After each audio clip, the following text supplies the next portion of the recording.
अच्छा कल हमने क्या पढ़ा था? जेफरसन एंड जैक्सन, वो तो क्लियर है ना, तुम लोगों को कोई मसला तो नहीं है? हेलो। क्लियर है सर। अच्छा चलो ठीक है, सही है।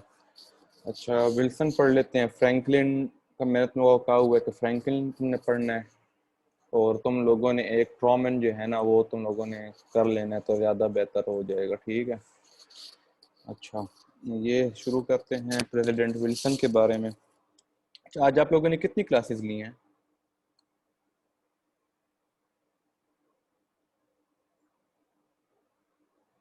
हेलो। सर एक मिनट, एक मिनट। एक भी नहीं सर ली? एकेडमी की तरफ से करंट हमने 2 क्लासेस लिए सर। जी सर, करंट अफेयर्स और यूएस हिस्ट्री की क्लास थी दूसरी। नहीं तो यूएस हिस्ट्री की तो ये है। इससे पहले भी ली है सर किप्स की। अच्छा किप्स गए थे आप लोग? नहीं उसकी बात कर रहा हूँ मैं, जी सर, ऑनलाइन ऑनलाइन बात कर रहा हूँ। इधर नहीं ली सर, इधर ये है बस। अच्छा ठीक है, सही है। अच्छा तो तुम लोग किप्स में भी जाके पढ़ रहे हो, यहाँ पे भी पढ़ रहे हो तुम लोग, तो बिल्कुल चलो अच्छी बात है, तुम लोग तो बड़ी अच्छी समझ आ जाएगी। अच्छा ये है प्रेसिडेंट विल्सन। अच्छा अर्ली लाइफ इसकी, इसमें कोई इतना ख़ास बातें नहीं है, इसमें थोड़ी सी है कि बस ये 1857 में पैदा हुआ था वर्जीनिया में। ठीक है। ये प्रिंसटन यूनिवर्सिटी का ये स्टूडेंट भी रहा हुआ था, और ये वहाँ पे फिर बाद में जाके प्रोफेसर भी था। ठीक है। और 1910 में ये गवर्नर बना था न्यू जर्सी का, और फिर ये प्रेसिडेंट बना है 1913 में। ठीक है ना। लेकिन इसका ये जो एरा है ना, तो इसको कहा जाता है कि an era of fierce international strife and internal discord. ठीक है ना, मतलब जो इंटरनल प्रॉब्लम्स और आउटर जो क्या कहते हैं एक्सटर्नल प्रॉब्लम्स होती है, एक्सटर्नल पॉलिटिक्स इंटरनल पॉलिटिक्स, तो ये इसका जो एरा था ना, टाइम पीरियड जो था जिसमें प्रेसिडेंट रहा है, तो वो ये था। मतलब एक लिहाज से इसको थोड़ा आप लोग वो भी कह सकते हैं, मिसफॉर्चुनेट प्रेसिडेंट भी कह सकते हैं। ठीक है ना। तो ये इसके बारे में चलें थोड़ी फिर पढ़ते हैं विल्सन। अच्छा विल्सन का वर्ल्ड वॉर वन में जो है ना, क्या कहते हैं, वर्ल्ड वॉर, इसको हमेशा वर्ल्ड वॉर वन के साथ कनेक्ट किया जाता है, क्योंकि एक तो इसने जो मेन काम किया था उसने वो ट्रीटी ऑफ सॉरी क्या कहते हैं अपने 14 पॉइंट्स जो थे ना वो इसने पेश किए थे। तो इसका जो विल्सन के साथ जो बात जोड़ी जाती है वो यही कही जाती है ना, किसने वो 14 पॉइंट्स जो दिए थे, 14 पॉइंट्स विल्सन 14 पॉइंट्स। एक तो ये, और दूसरी इसकी इंपॉर्टेंस ये है कि मतलब ये उस वक्त प्रेसिडेंट था जबकि वर्ल्ड वॉर वन जो है ना वो थी, वो शुरू हुई थी। तो फिर ऐसा क्या हुआ, मतलब पहले अमेरिका जो था ना, मतलब पहले 1914 से लेके 1917 तक जो है वो फर्स्ट वर्ल्ड वॉर का हिस्सा नहीं था। उसने जाके लेटर जो है ना तकरीबन 1917 में के बाद में जाके जो है ना वर्ल्ड वॉर वन का हिस्सा बना था, और ये क्या कहते हैं इंग्लैंड की तरफ से ये लोग फिर लड़े थे। ठीक है ना। तो वो फिर ये सब कुछ हम लोग अभी पढ़ते हैं। ठीक है ना। तो पहले इसको कहते हैं एयर ऑफ न्यूट्रलिटी ना, कि वो एक टाइम पीरियड ऑफ न्यूट्रलिटी कहते हैं कि तब ये लोग न्यूट्रल थे। ठीक है। ये लोग वॉर में नहीं थे, सिर्फ इन लोगों तकरीबन कुछ 6 से 8 महीने का जो टाइम था उसमें इन लोगों ने जाके वर्ल्ड वॉर वन में पार्टिसिपेट किया था। ठीक है। तो America's entry into the first world war. ठीक है। तो इसमें एथनिक फैक्टर्स क्या थे? ठीक है ना। तो ऑफिशियल न्यूट्रलिटी फ्रॉम 1914 टू 1917। ठीक है ना। मतलब उसने कहा हुआ था, अमेरिका ने कहा हुआ था कि हम वर्ल्ड वॉर वन का पार्ट बनेंगे ही नहीं। ठीक है। हम लोग न्यूट्रल रहेंगे। ठीक है ना। हम लोग एक साइड पे होंगे ना हम दूसरी साइड पे होंगे। तो 1914 से 1917 तक जो है ना ये लोग मतलब जंग का हिस्सा नहीं थे। ठीक है। लेकिन sympathized with England and allies because of common culture, tradition and political institutions। ठीक है ना। अब ये लोग जैसा आपको पता है ना, इनके जो कॉलोनाइजर्स थे वो ग्रेट ब्रिटेन ही था। ठीक है ना। और ग्रेट ब्रिटेन से ही लोग उठ के आए थे और यहाँ पे आके आबाद हुए थे। तो इनकी एक सिंपथी थी अपने, वो जो कह सकते ना कि वो अपनी इंग्लिश ब्रेथरन उसको कह सकते हैं, अपने इंग्लिश ब्रदर्स के साथ इनकी एक वो सिंपथी थी। अब वो क्योंकि जंग में थे। टू क्या टू? अच्छा क्या कह रहा था मैं? अच्छा इंग्लैंड के साथ जो है ना इनकी इंग्लैंड और इंग्लैंड के जो एलाइज थे ना उनके साथ इनकी कुछ थोड़ी बहुत नहीं बल्कि काफ़ी हद तक एक सिंपथी थी, ठीक है। वो उसकी वजह क्या थी, क्योंकि इनका कॉमन कल्चर था, ट्रेडिशन थे, पॉलिटिकल इंस्टीट्यूशन जो थे ना वो एक किस्म के थे। और मतलब इनकी जो अमेरिका में जो लोग रह रहे थे ना, उनकी जो रूट्स थी वो इंग्लैंड की ही थी। मतलब इंग्लैंड से उठ के लोग आए थे ना अमेरिका में, कॉलोनाइजेशन की बात मैं कर रहा हूँ, फिर वॉर ऑफ इंडिपेंडेंस, ठीक है। लोग आपस में लड़े हैं, वॉर ऑफ 1812 भी लड़े, ठीक है, लेकिन वो एक कनेक्शन था इन लोगों के आपस में, ठीक है। अच्छा, इसके बाद जो है ना विल्सन जो खुद था ना, उसकी भी मतलब ये जो ग्रेट ब्रिटेन के साथ ये जो इंग्लिश लोग थे इनके साथ सिंपैथी बहुत थी, इनके साथ प्यार बहुत था, ठीक है। और एक उसका इंग्लिश लिटरेचर जो था ना वो बहुत ज़्यादा पसंद था। तो एक तो विल्सन मतलब प्रेसिडेंट है, ज़ाहिर बात है बहुत ज़्यादा असरअंदाज होती है किसी भी स्टेट की फॉरेन पॉलिसी के ऊपर, ठीक है। तो उसका लव फॉर इंग्लिश लिटरेचर, ठीक है ना, ये मेन बात है उसकी। मतलब इंग्लिश लोगों के साथ और इंग्लिश के जो भी तौर तरीके और लिटरेचर और जो भी इस किस्म की चीज़ें थी उसमें मतलब विल्सन काफ़ी मतलब उसके साथ उसकी लगाव था। और दूसरा ये था कि जर्मनी के मतलब वो एक होते हैं ना, क्या कहते हैं कि किसी को आप किसी के खिलाफ बस आपके माइंड में ऐसी एक हो, क्या कहते हैं वो बनी हुई हो ना, एक नेगेटिव इमेज बनी हो, ठीक है ना, जैसे हमारा बस बनी हुई है कि अमेरिका क्या कहते हैं इंडिया ने जो है हमेशा हमारे जो है ना इंटरेस्ट के खिलाफ ही काम करना है। तो इसी तरह विल्सन का पहले से माइंड बना था कि जर्मनी जो है ना, मतलब जर्मनी का कोई इतने अच्छे ख्यालात नहीं थे उसके विल्सन के जर्मनी के बारे में। और मतलब उसके वो जो नोटोरियस डिजाइन थे, वो जो अपनी वो जो क्या कहते हैं हेजेमोनिक को एक चीज लेके आना चाह रहा था, जो वर्ल्ड वॉर 1 के जो शुरुआत भी जो है ना जर्मनी की, वो जो क्या कहते हैं नाजीज वगैरह और ये जो सारी चीजें थी ना, और अपने आप को डोमिनेंट शो करना जो चाहता था, तो ये जो बात थी ना विल्सन को पसंद नहीं थी, ठीक है ना। तो एथनिक फैक्टर्स में तो आप लोग ये लिख लेंगे। अच्छा, फिर आता है इकोनॉमिक फैक्टर्स के, क्यों कौन से ऐसे इकोनॉमिक फैक्टर्स है जिसने, अब ये हम लोग ये सारी जो चीजें पढ़ रहे हैं ना, हम लोग ये पढ़ रहे हैं कि मतलब what led America's entry into the first world war. मतलब जब एक ऑफिशियल पीरियड चल रहा था, 19 ऑफिशियल न्यूट्रलिटी का पीरियड चला था 1914 से 1917 तक, तो फिर आखिर में मतलब ऐसा क्या हुआ, ठीक है ना, कि वो लोग उन्होंने आखिर में जाके सोचा कि नहीं बस अब हम लोगों को जंग का हिस्सा बनना ही पड़ेगा। तो उसमें जो है ना एथनिक फैक्टर्स है, मतलब शुरू शुरू में तो आप एक कुछ थोड़ी बहुत जो ये बातें ना ये आप लोग कर सकते हैं, ठीक है। अच्छा, इसके बाद जो है ना इकोनॉमिक फैक्टर्स, अब ये जरा इकोनॉमिक फैक्टर्स पे आप लोग थोड़ा और करें, ठीक है ना।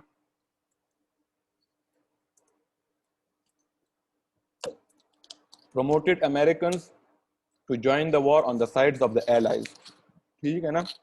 मतलब जो ग्रेट ब्रिटेन और इसके जो जितने भी क्या कहते हैं साथी थे, ठीक है ना, इसमें अब मुझे मैं इसमें अगर किसी को पता हो तो मुझे भी बता दे। वर्ल्ड वॉर 1 में एलाइज और क्या थे, एक्सिस थे, क्या था? जी सर, यही ब्लॉक्स थे दोनों। एक एलाइज थे और एक एक्सिस एक्सेस थे। पावर जो अलाइव। अच्छा, तो world axis war, powers sir. अच्छा ठीक है, और वर्ल्ड वॉर 2 में क्या था, एलाइज एंड एलाइड था? सर उसमें भी सेम ही थे। उसमें नहीं सेम तो थे, लेकिन इनके नाम बीच में कहीं, अच्छा यहाँ पे मुझे लगता है वर्ल्ड वॉर 1 में जो एक साइड थी उसको एलाइज कहा जाता था, दूसरे को एक्सिस कहा जाता था, ठीक है। तो ठीक है, बस अब इस तरह इसको याद रखो, सबक करो यार, अब ऐसा ना हो कि फिर गलत पढ़ा दूँ तो हम लोगों को नुकसान हो जाएगा।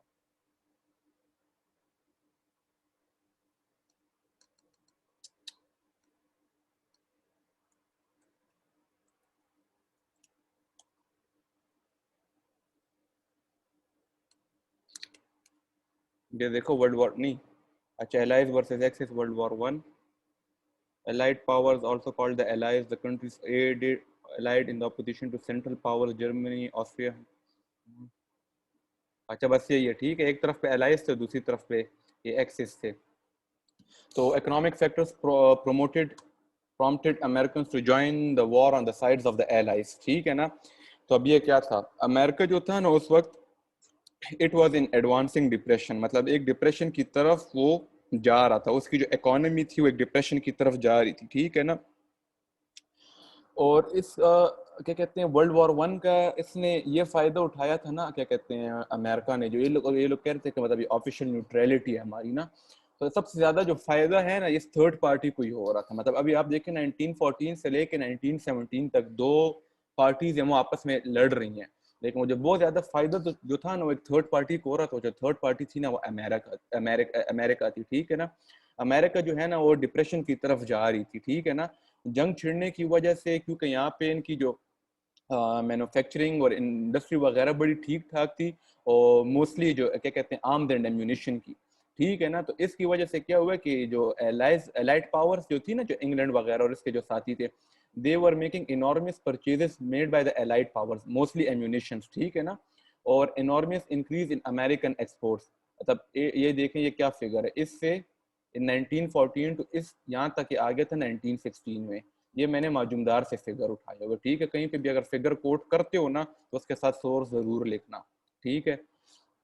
तो क्या हो रहा था कि मतलब वो दो पार्टीज तो आपस में लड़ रही थी। अब क्योंकि अमेरिका की सिंपैथी या कनेक्शन था एलाइड पावर्स के साथ या इंग्लैंड के साथ, तो वो ये फायदा उठा रहे थे ना कि उनकी वो जो इंडस्ट्री थी ना वो यहाँ पे आर्म्स और एम्यूनिशंस बना रही थी, और मतलब एक बहुत ही ज्यादा, और वो सब कुछ है ना एक्सपोर्ट करी थी एलाइड पावर्स को, ठीक है ना। तो पहले तो क्या हो रहा था कि एलाइड पावर्स के पास कैश था, ठीक है ना, वो कैश उनको दे रही थी। आखिर में एक टाइम ऐसा आया कि इनके ऊपर जो इनके जो एलाइड पावर्स थी ना, इनके पास कैश खत्म हो गया अमेरिका को देने के लिए। फिर इन लोगों ने क्या काम किया था कि इन लोगों ने एक ऐसा एक्ट पास किया था कि जिसके थ्रू मतलब ये लोग है ना उसको वॉर बॉन्ड्स कह रहे थे, ठीक है ना, कि आप जो है ना जो आपके जो अमेरिका के जो बैंक्स हैं वो है ना क्या कहते हैं वो वॉर बॉन्ड्स देंगे ना, मतलब वॉर बॉन्ड्स के खिलाफ जो है ना वो आपको क्या कहते हैं आर्म्स और एम्यूनिशंस देंगे। मतलब एक किस्म का जो फॉरेन डेप्ट था ना, कि अमेरिका का जो कर्ज था ना उसके ऊपर यूरोपियन पावर्स जो भी जो एलाइड पावर्स थी इनके ऊपर चढ़ता जा रहा था, ठीक है। So by 1915, Allied powers had exhausted their financial resources, ठीक है, मतलब वो जो ability of paying in cash, ठीक है ना, ये financial resources, grant of loans by the American bankers to any foreign nation. By 1917, Britain, France, and Russia had borrowed collectively this much amount. ठीक है ना। अब ये लोगों ने बोरो किया हुआ था, मतलब पहले तो इन लोगों ने खूब ठीक ठाक उन लोगों से पैसे बटोरे हैं और एम्यूनिशन वगैरह, और मतलब वो ट्रेड कर रहे थे। जब उनके पास पैसे खत्म हो गए, जाहिर बात है वो लोग लड़ रहे थे, एक जंग लड़ रहे थे, एक वर्ल्ड वॉर छिड़ी हुई थी, ठीक है ना। तो उसके बाद तो कहीं ना कहीं पे तो आके उनके पैसे वगैरह खत्म होने थे। तो उसके बाद उन लोगों ने एक एक्ट पास किया अमेरिका में जिसके थ्रू जो क्या है ना फॉरेन नेशंस जो थी, ठीक है ना, उनको आप जो है ना वॉर बॉन्ड्स देते थे, मतलब वो वॉर बॉन्ड्स के अगेंस्ट जो है ना आपसे आर्म्स एंड एम्यूनिशंस ले सके। तो एक तरीके से जो है ना अमेरिका ये जो जितनी भी एलाइड पावर्स थी ना ये अमेरिका का मकरूज होता जा रहा था, और बड़े ही जबरदस्त तरीके से मकरूज होता जा रहा था, क्योंकि आर्म्स एंड एम्यूनिशंस कोई क्या कह सकते हैं कोई टॉफी या लॉलीपॉप तो है नहीं कि मतलब 1-2 रुपए का होगा, ठीक है ना। तो बार बार ठीक ठाक तरीके से इन डेप्थ होता जा रहा था। अच्छा, financial community and munition manufacturers were committed to allied victory. If the Allies had to stop buying American goods or repudiate their debts, the whole country would plunge into depression. अब मसला ये हुआ है ना कि अच्छा पहले तो एक फाइनेंशियल कम्युनिटी ये बैंक्स वगैरह और इन सारी चीज़ों को ले लो, ठीक है। और ये म्यूनिशन मैन्युफैक्चरर्स जो हैं ये आप मैन्युफैक्चरर्स वगैरह को ले लो या जो इंडस्ट्रीज है उनको ले लो। तो इन लोगों ने जो है ना आपस में मतलब एक नेक्सस बनाया हुआ था। मतलब ये जाहिर बात है कि मतलब वो इनके बायर्स थे, ठीक है ना। तो ये लोग चाहते थे कि ये जो है ना कि मतलब इनकी विक्ट्री हो। अब ये लोग ये क्यों चाह रहे थे, क्योंकि अब ये लोग एक किस्म में आके बहुत ज्यादा फंस गए थे इस चीज में, क्योंकि वो जो डेप्थ था ना वो बहुत ज्यादा बढ़ गया था। तो अगर कि अब एलाइज नहीं जीतते थे ना तो जाहिर बात है जब वो जीतेंगे नहीं तो वो ऐसी पोजीशन में ही नहीं होंगे कि फिर वो वापस अपने जो डेप्ट्स हैं ना वो वापस कर सकें। तो अगर वो अपने डेप्ट्स वापस नहीं कर सकते और इन लोगों ने इतने वॉर बॉन्ड्स और इतनी सब कुछ चीजें और उनके इतना मतलब कर्ज पे इतनी सारी चीजें दी हुई है ना, तो फिर क्या होना था कि एक जो डिप्रेशन जो एडवांसिंग डिप्रेशन से इन लोगों ने फॉर द टाइम बिंग अपने आप को बचा लिया था ना।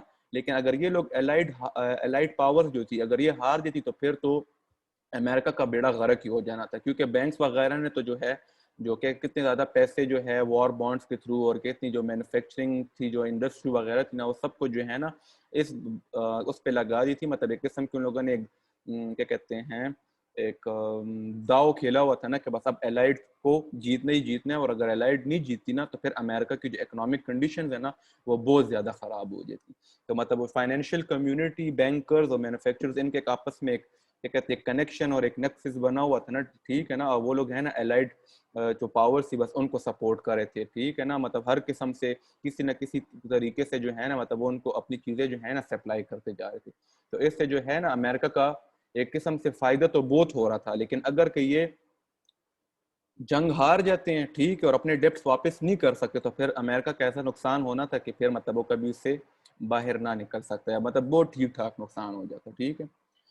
अच्छा तो फिर एक अच्छा 2 पॉइंट्स तो ये हो गए, ठीक है, 2 पॉइंट्स ये हो गए हैं, एथनिक फैक्टर्स हो गया और इकोनॉमिक फैक्टर्स हो गया। इसमें एथनिक फैक्टर्स आप अगर स्टार्ट लो इससे, ठीक है ना, तो आप इससे स्टार्ट ले सकते हो, ठीक है ना। और फिर इसके बाद ये जो इकोनॉमिक फैक्टर्स हैं ये बहुत ज़्यादा इंपॉर्टेंट है, ठीक है। फिर आप ये जो है ना एग्रेसिव डिप्लोमेसी ऑफ जर्मनी, ये जो है ना ये भी बहुत ज़्यादा इंपॉर्टेंट है। अच्छा, यहाँ तक अगर किसी को कुछ समझ बात ना आई हो तो फिर ज़रा बता दे।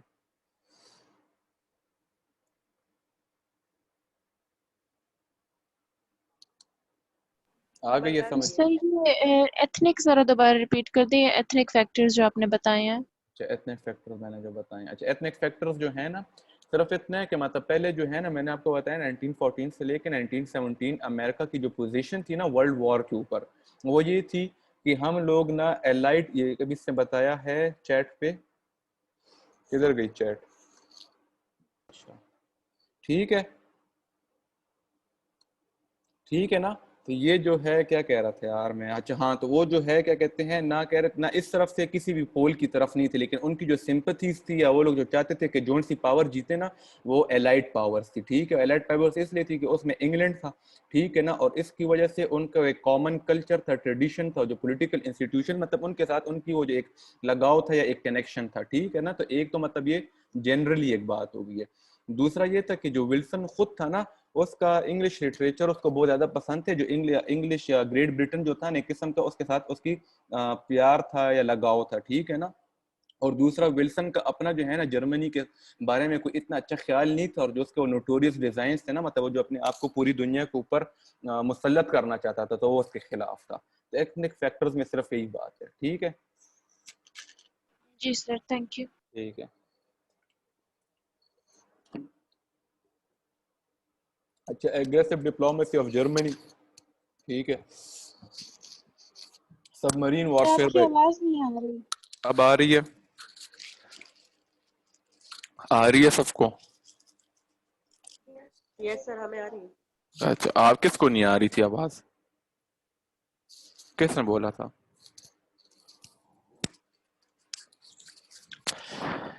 अच्छा चले, ठीक है। तो इसके बाद जो है ना सबमरीन वॉरफेयर जो है ना जर्मनी जो शुरू की थी, ठीक है ना। तो सबमरीन वॉरफेयर जब जर्मनी ने शुरू की है इसी जंग के दौरान, तो वो ये थी ना कि to sink on sight every merchantman ship within the war zone around British Isles, ठीक है ना। उन लोगों ने बस ये कह दिया था कि किसी भी किस्म की कोई भी शिप हो, चाहे वो मर्चेंटमैन शिप क्यों ना हो, ठीक है ना, बस अगर ओके वो ब्रिटिश आइल्स या मतलब जो चीजें जो कि मतलब जो एरिया वॉर जोन में आता है, अगर वहां पे हम देखेंगे ना, तो हम डायरेक्ट जो है ना उसको क्या कहते हैं हिट करेंगे, मतलब उसको क्या कहते हैं मतलब खराब कर देंगे, ठीक है ना। मतलब उसको हिट करके उसके अंदर मतलब सारा नुकसान कर देंगे, वो डूब जाएगी, जो भी शिप है उसके अंदर जितना भी कार्गो है, जो भी है लोग हैं, बस वो मरेंगे, क्योंकि वो लोग तो मिसाइल वगैरह मार के उसको वो करते थे, खत्म कर देते, ठीक है ना। तो फिर मई 1 1915 को ऐसा हुआ है कि अमेरिकन टैंकर थे गल्फ फ्लाइट, ठीक है ना। तो वो टॉर्पीडो इन लोगों ने किया। टॉर्पीडो का मतलब है तबुई मिसाइल से मारना, ठीक है ना। और इन लोगों ने उसको मतलब डुबा दिया, ठीक है ना, बगैर किसी वार्निंग दिए हुए, ठीक है। फिर मई 7 को इन लोगों ने एक ब्रिटिश पैसेंजर लाइन थी, ठीक है ना, उसको भी टॉर्पीडो करके इन लोगों ने जो है ना उसको भी मतलब मार गिराया, ठीक है ना। तो उस ये जो ब्रिटिश पैसेंजर जो लाइन थी ना, इसमें तकरीबन 128 अमेरिकन लाइव्स जो थी ना वो चली गई थी, ठीक है ना। तो जब ये सब कुछ हुए मतलब बैक टू बैक इस तरह हुए ना, तो विल्सन ने कहा जर्मनी वालों को, और उसने उनको वार्न किया कि Wilson want such incidents in future would be considered as deliberate unfriendly act, मतलब आप लोग जानबूझ के अनफ्रेंडली एक्ट कर रहे हो या हमें प्रोवोक कर रहे हो, ठीक है ना। तो इसके रिस्पॉन्स में जर्मनी ने ये कहा कि Germany in response said no ship was to be sunk without a warning required they do not escape और ऑफर रेजिस्टेंस। इसको कहा जाता है ससेक्स प्लेज, ठीक है ना। इसको कहा जाता है ससेक्स प्लेज। इसको ये था इन लोगों ने जर्मनी ने उसको रिस्पॉन्स में ये कह रहे कि किसी भी शिप को हम लोग विदाउट वार्निंग जो है ना उसको हम टॉर्पीडो नहीं करेंगे, ठीक है, हम उनको वार्निंग देंगे, लेकिन कि अगर वो रुकते नहीं है, रेजिस्टेंस शो करते हैं और अगर वो जाने की कोशिश करते हैं, ठीक है ना, तो हम लोग जो है ना उनको जरूर जो है ना क्या कहते हैं मार गिराएंगे, ठीक है। तो फिर जर्मनी, फिर कुछ टाइम गुजर गया, 2 साल गुजर गए, ठीक है ना। फिर जर्मनी ने जो है ना ये काम वापस शुरू किया। Germany once again resorted to such acts in 1917, to which US broke off diplomatic relations with Germany and armed her ships for defense against submarine acts, ठीक है। On March 18, 1917, German submarines sank 3 ships with loss of American lives, तो जब 1917 में मतलब इन लोगों ने क्या किया, जो इन लोगों ने प्लेज किया हुआ था ना, जर्मनी ने इसको तोड़ दिया, और वंस अगेन जो उनकी वो जो सबमरीन वॉरफेयर था ना, उसके ऊपर वो लोग वापस मतलब आ गए, ठीक है ना। तो जब ये लोग अनाउंस करते थे, जब ये लोगों ने अनाउंस किया तो अमेरिका ने जो है ना पहले से ये डिसाइड कर लिया था, और अपनी नेवी वगैरह को जो है ना इस किस्म के किसी भी कोई अगर गड़बड़ होती है तो अपने आप को आर्म करना शुरू कर दिया था। फिर मार्च 1917 में ये हुआ कि जर्मन सबमरीन्स ने जो है ना 3 शिप्स को मार गिराया, जिसमें मतलब अमेरिकन लाइफ जो थी ना वो चली गई थी, ठीक है ना। तो अब यहाँ पे आके जो नहीं है डिसिसिव एक्शन जो विल्सन ने लिया था ना, वो इसके बाद आके लिया था, ठीक है ना।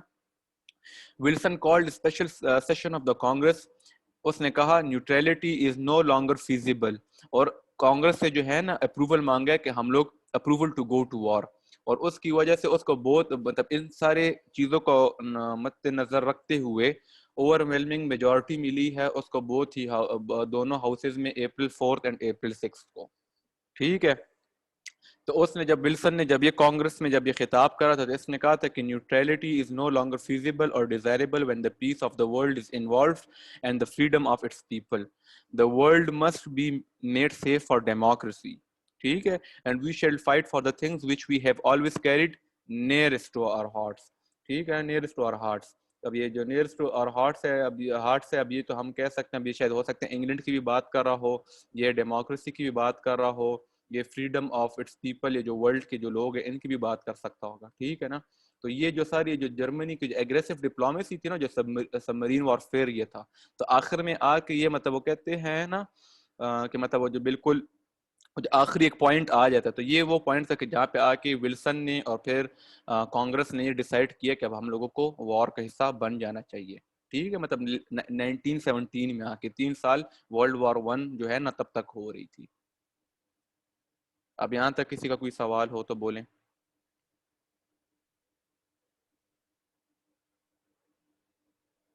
है किसी का कोई सवाल?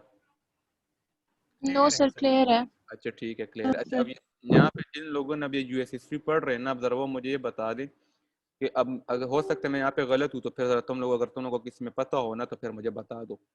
असल में ये सबमरीन वॉरफेयर इतना क्यों हो रहा था? सबमरीन वॉरफेयर इसलिए हो रहा था ना क्योंकि जर्मनी से तो क्या कहते हैं, एक तो अमेरिका से जो है ना क्या कहते हैं बहुत ज्यादा चीजें, देखो ना अभी जो आर्म्स एंड एम्यूनेशन जो अमेरिका से जो जा रहे थे, ठीक है ना, और भी बहुत ज्यादा सप्लाईज, खाना पीना और हर किस्म का जो कार्गो था ना वो अमेरिका से जा रहा था, मतलब एज री इन्फोर्समेंट टू इंग्लैंड। तो ये चीज काउंटर करने के लिए नहीं है जर्मनी ने जो है ना सबमरीन वॉरफेयर जो है ना वो शुरू की थी। जितना कि मुझे याद पड़ रहा है, मैंने यूट्यूब पे एक वीडियो देखी थी। तो अगर ये अब तुम लोगों में से किसी को इसके बारे में थोड़ी डिटेल में पता है तो हम सबको बता दो।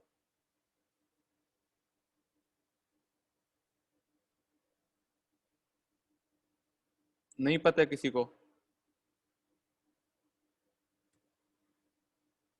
हेलो।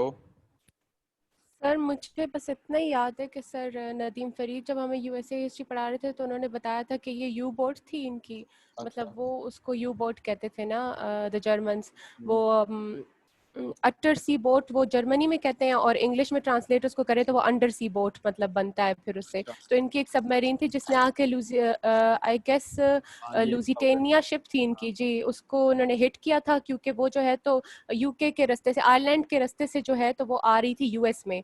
तो जब उन्होंने रास्ते में इसको हिट किया था तो दैट बिकेम अ फैक्टर कि इन्होंने जो है तो फिर वॉर में एंटर किया, क्योंकि वो that was the biggest ship of that time और वो सबसे ज्यादा पैसेंजर्स को कैरी कर रही थी। तो उनकी मतलब जान का मतलब मैन पावर का भी काफी नुकसान हुआ था और उनकी शिप का भी नुकसान हुआ था, जिसकी वजह से it became a factor that they entered the war. तो मुझे आई गेस इतना ही याद है बस। बस हाँ यही चीज है, ठीक है ना। मतलब अमेरिका से उनको बहुत ज्यादा रिइंफोर्समेंट और मतलब जो इतनी ट्रेड हो रही थी तो कैसे हो रही थी, हवा के जरिए तो नहीं हो रही थी ना, ठीक है। अच्छा इसमें अच्छा चलो बस वो बात छोड़ दो। तो कुछ ना कुछ तो मतलब अमेरिका मतलब इस चीज को थोड़ा वो जो है ना डिस्टर्ब करने के लिए जो है ना जर्मनी इस पॉलिसी के ऊपर आई थी, सबमरीन वॉरफेयर बाय जर्मनी। थोड़ा मतलब आपको थोड़ा सर जी जी एक मिनट, मैं इसमें कुछ ऐड करना चाहूंगी। असल में ये ऐसे था ना कि अमेरिका तो न्यूट्रल था ना, लेकिन ना असल में ये ब्रिटिश के साथ था ना, because it was pro British. तो ये क्या कर रहा था, ये जो है ना ये आर्मामेंट्स वगैरह ब्रिटिश को भेज रहा होता था, ठीक है, थ्रू वो क्या कहते हैं बाय सी जो है वो ब्रिटिश को भेज रहा था, ठीक है। तो जर्मनी ने ये किया था ड्यूरिंग वर्ल्ड वॉर 1, उन्होंने कहा था कि अगर हम इनके आर्मामेंट्स को कंट्रोल कर लेंगे ना तो हमारे पास जो है ये वॉर जो है ना जीतने के चांसेस ज़्यादा होंगे। तो इसीलिए जो है ना जर्मनी ने ब्रिटिश की साइड पे, जो ब्रिटिश आइल्स थी ना, उधर जो है कंट्रोल लेने के लिए जो है ना वहाँ पे जो है ना ऑपरेशन शुरू कर दिया था। और फिर वो जो हुरिया बता रही है वो ठीक बता रही है। उसमें ये हुआ था ना, उन्होंने एक जो है ना जिमरमैन टेलीग्राम के नाम से आई थिंक आता है, वो एक टेलीग्राम था जो मेक्सिको को भेज रहे थे, एंड दे सेड कि नीचे मेक्सिको पढ़े को कि होंगे। Attack USA. ठीक है, सही है, हाँ हाँ हाँ बिल्कुल, अभी हाँ, नीचे। तो फिर उसके बाद यूएसए ने अटैक किया था यहाँ पे। ठीक है, अब ये आते हैं जिमरमैन नोट के ऊपर। ठीक है, अच्छा जिमरमैन नोट जो था ना, ये एक हम क्या कहते हैं, मतलब इंटरसेप्ट और डिकोड किया गया था ब्रिटिश ने। ठीक है ना, और फिर ये जो है ना इसको इंटरसेप्ट करके और डिकोड करके इन लोगों ने जो है ना विल्सन को भेजा था। तो वो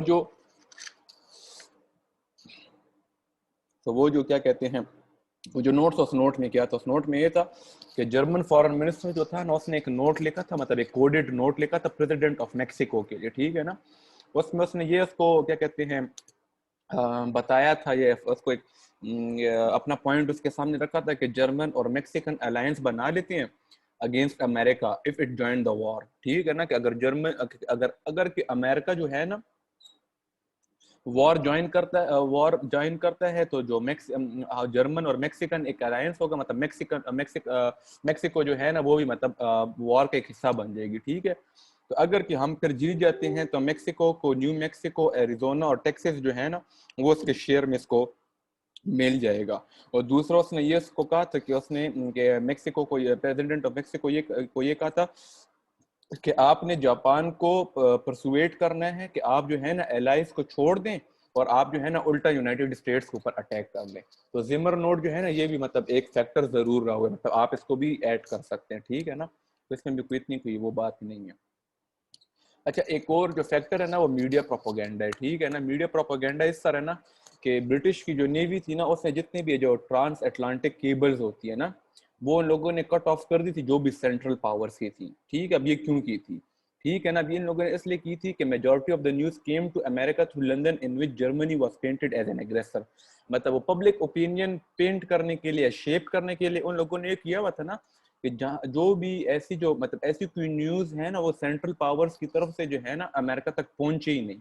ठीक है ना, जो भी न्यूज पहुंच रही है वो उनको लंदन से या मतलब उन जगहों से मिले ना जिसमें जर्मनी को है ना एज एग्रेसर है ना वो दिखाया जाए।